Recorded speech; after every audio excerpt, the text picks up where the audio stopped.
CBS News senior foreign correspondent Mark Phillips is with us now from Manchester. Mark, take us through the latest developments.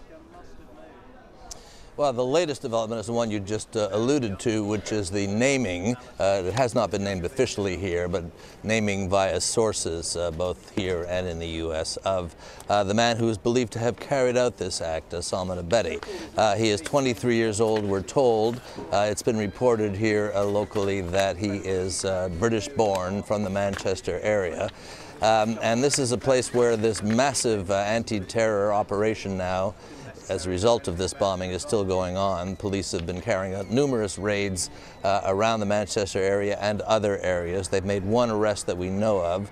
It seems to be concentrating in an area, the police activity, of South Manchester, where this bomber who has been named and the man who was arrested both come from. So the issue, obviously, before the police, who have said that this bomber was acting alone when he was here, whether or not there was any kind of network back behind him helping him organize this attack, or whether anybody just knew that he had this kind of carnage in mind. The police have not said anything officially, either confirming the bomber's name or confirming any number of the raids that they've made. They've only referred to one, but this is a time now both of obviously mourning and shock and coming to terms with what's happened here. So many young people killed at this thing.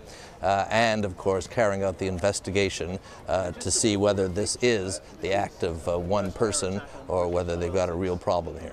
Yeah, you know, Mark, this is a huge stadium here, what experts would call a soft target. What have you found out about the overall security at the arena last night and whether or not it was good enough? Well, it turns out, in fact, that it doesn't matter how good it was, because the attacker didn't try to get through it. The attacker approached the crowd at an exit point from the arena. Whatever security provisions had been in effect, and there is some discussion as to how tight they were. Some people have told us they were searched on the way in. Others say they were just given perfunctory goings over. But in any event, the attacker didn't try to breach the security. The soft target, as you referred to, at whatever point you establish the security perimeter, that's the point where security stops, and that's the point where people are going to be, either waiting to clear in or coming out at the end of the conference.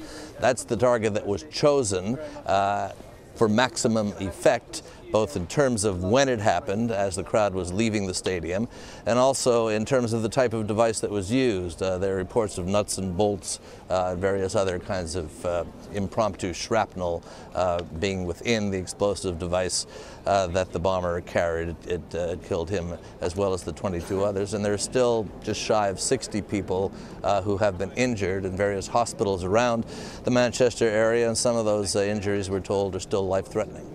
Mark, in addition to the name that we now have of Salman Abedi, the police have also arrested somebody else in the area. What more can you tell us about that, if anything?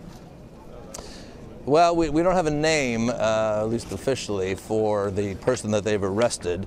We understand that you may hear the name Abedi again in terms of the extended clan in that area. In one of the houses that they raided, there were several Abedis, we've learned, registered as living there.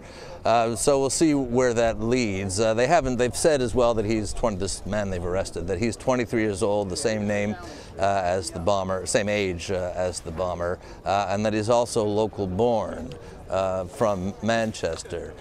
So that points to an obvious avenue of investigation as to how politically active and how radicalized this clan was, if it turns out to have been the involvement of more than just the one or two people. All right, Mark Phillips, thank you so much.